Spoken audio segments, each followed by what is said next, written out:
Assalamualaikum warahmatullahi wabarakatuh. Selamat siang semuanya. Kami dari kelompok 9. Di sini kami akan mempresentasikan hasil kerja kelompok kami tentang motivasi, kepuasan, dan kinerja. Dengan anggota kelompok yaitu, next,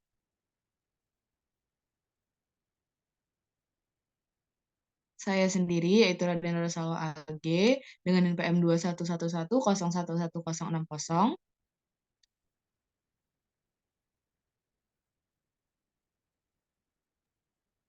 Lalu saya Calvin Gusti dengan NPM akhir 010.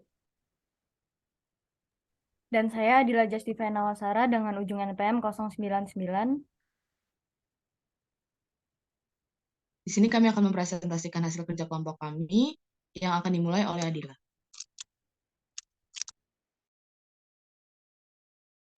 Baiklah, materi pertama yaitu mendefinisikan motivasi, kepuasan, dan kinerja.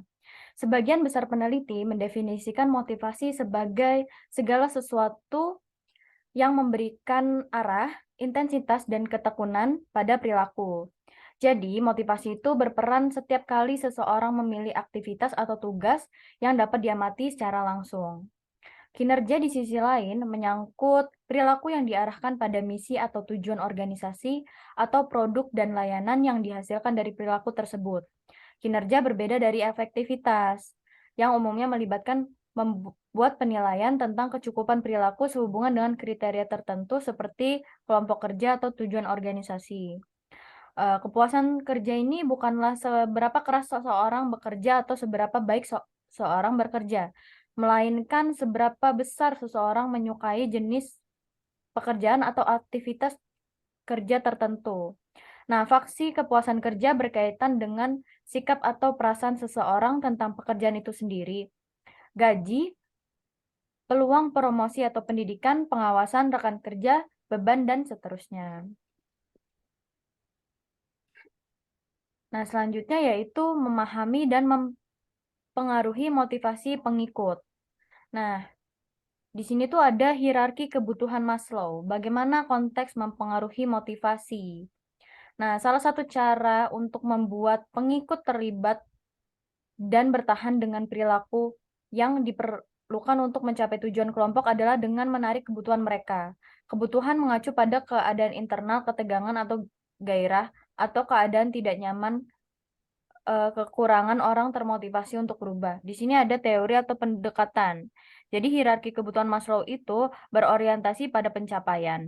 Kemudian penetapan tujuan, pendekatan operan, dan pemberdayaan. Kalau tema utama karakteristiknya itu memuaskan kebutuhan untuk mengubah perilaku, sifat kepribadian, tetapkan tujuan untuk mengubah perilaku, ubah penghargaan dan hukuman untuk mengubah perilaku, dan beri orang otonomi dan keleluasan untuk meningkatkan motivasi mereka untuk bekerja. Nah, di sini ada hierarki kebutuhan Maslow. Nah, menurut Maslow, orang dimotivasi oleh 5 jenis kebutuhan dasar. Ini tuh termasuk kebutuhan untuk bertahan hidup secara fisiologis, kebutuhan akan rasa aman, kebutuhan untuk berafiliasi dengan orang lain, kebutuhan harga diri, dan kebutuhan aktualisasi diri. Nah, konseptualisasi kebutuhan Maslow biasanya diwakili oleh segitiga dengan 5 tingkat kebutuhan yang disusun dalam hierarki kebutuhan. Kayak gini.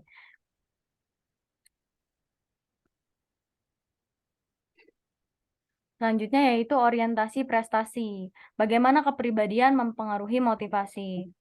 Jadi, orientasi pencapaian itu juga merupakan komponen dari 5 faktor atau model ASEAN dari dimensi kepribadian kesadaran. Kesadaran ini telah ditemukan berhubungan positif dengan kinerja di hampir semua pekerjaan serta memprediksi keberhasilan di sekolah, di militer, di pekerja kerah biru, dan retail, dan dalam posisi manajemen. Semua hal itu dianggap sama. Orang dengan tingkat orientasi pencapaian yang lebih tinggi cenderung berprestasi lebih baik di sekolah, mengejar gelar pasca sarjana, dipromosikan lebih cepat, dan mendapatkan gaji dan bonus yang lebih tinggi daripada rekan-rekan mereka dengan skor yang lebih rendah. Selanjutnya akan dilanjutkan oleh rekan saya.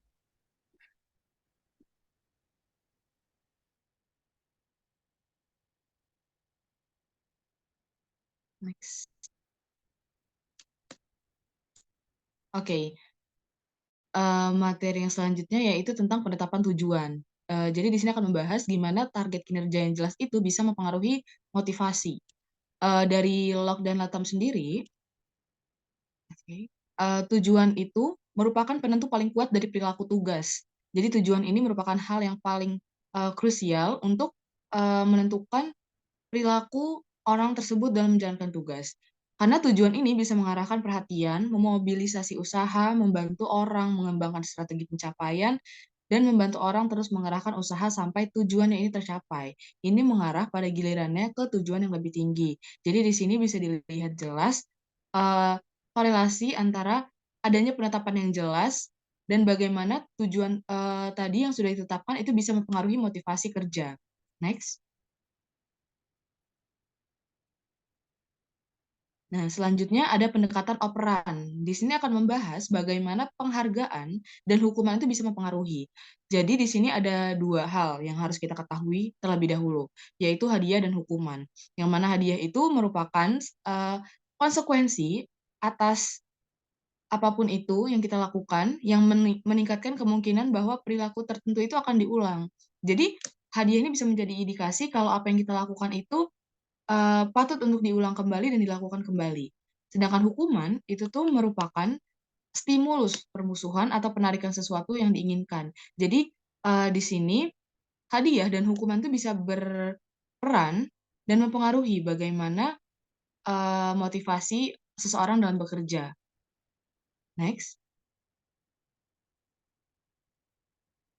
Yang ketiga ada pemberdayaan. Di pemberdayaan ini kita akan mengetahui bagaimana tentang pengambilan keputusan mempengaruhi motivasi. Oke, pemberdayaan sendiri adalah pendekatan terakhir terhadap motivasi yang akan dibahas dalam bab ini. Nah, secara umum, pemberdayaan itu jatuh ke dalam salah satu dari dua kubu sehubungan dengan pemberdayaan. Next.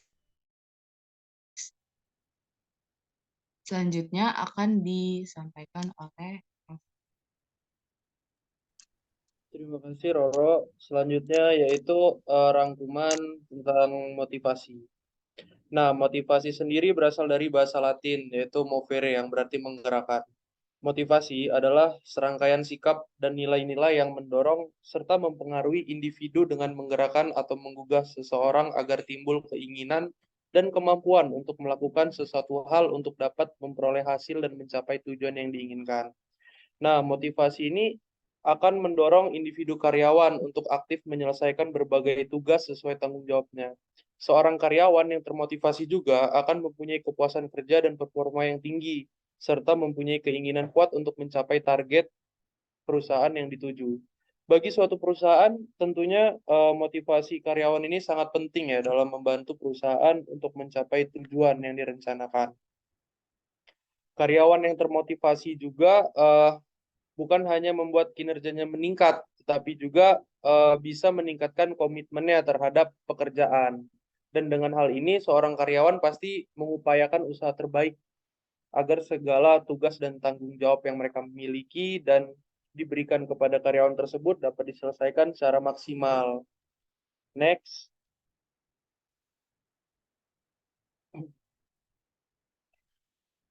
Selanjutnya yaitu memahami dan mempengaruhi kepuasan pengikut.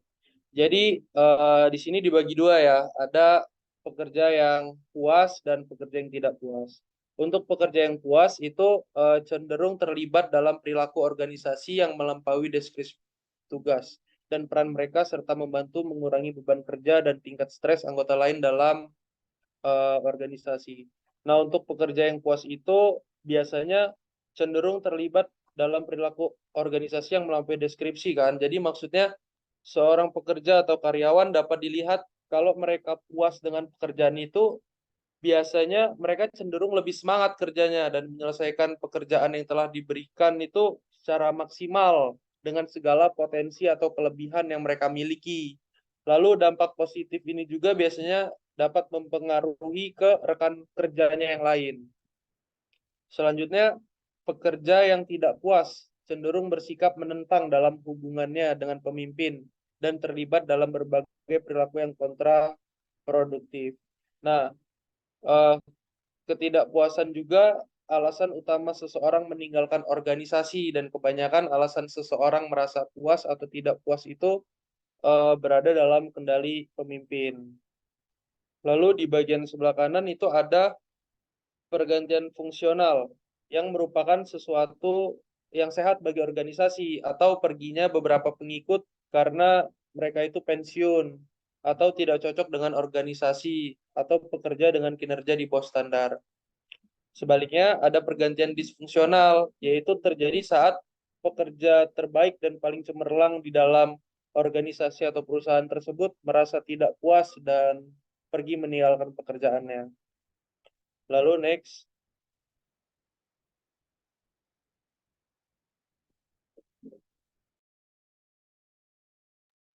Kepuasan global, faset, dan hidup. Jadi di sini ada 2 kolom ya.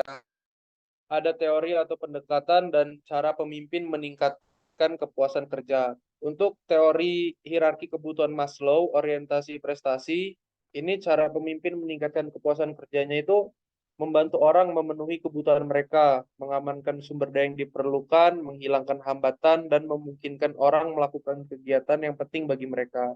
Lalu penetapan tujuannya menetapkan target yang tinggi dan membantu orang mencapainya. Lalu pendekatan instrumentalnya memberi imbalan. Lalu pemberdayaannya memberikan pelatihan yang diperlukan dan kewenangan untuk mengambil keputusan yang lebih luas.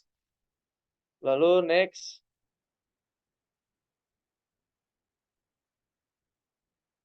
Nah, selanjutnya ada afektivitas, teori faktor Herzberg, dan keadilan organisasional.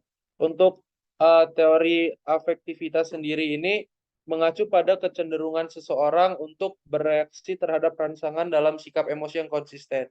Nah, kepemimpinan tidak membawa banyak pengaruh terhadap tingkat kepuasan kerja seseorang jika kecenderungan afektif positif maupun negatif. Lalu untuk teori faktor Herzberg ini ada faktor higien dan motivator. Kalau faktor higien itu ada pengawasan, kondisi kerja, rekan kerja, gaji, kebijakan, dan jaminan kerja. Kalau yang motivator ada prestasi, pengakuan, tanggung jawab, kemajuan, dan pertumbuhan. Yang terakhir ada keadilan organisasional. Jadi keadilan organisasional ini adalah pendekatan kognitif yang didasarkan pada premis bahwa orang-orang yang diperlakukan secara tidak adil ini menjadi kurang produktif, kurang puas, dan kurang berkomitmen pada organisasi mereka. Yang harus dilakukan pemimpin untuk meningkatkan kepuasan pengikut dan mengurangi pengunduran diri karyawan itu adalah harus adil dalam memberikan imbalan, hadiah, atau maupun sebaliknya memberikan hukuman yang sebanding dengan kinerja yang mereka lakukan. Sekian dari saya kembalikan ke moderator. Baiklah, sekian dari presentasi kelompok kami. Atas perhatiannya kami ucapkan terima kasih. Wassalamualaikum warahmatullahi wabarakatuh.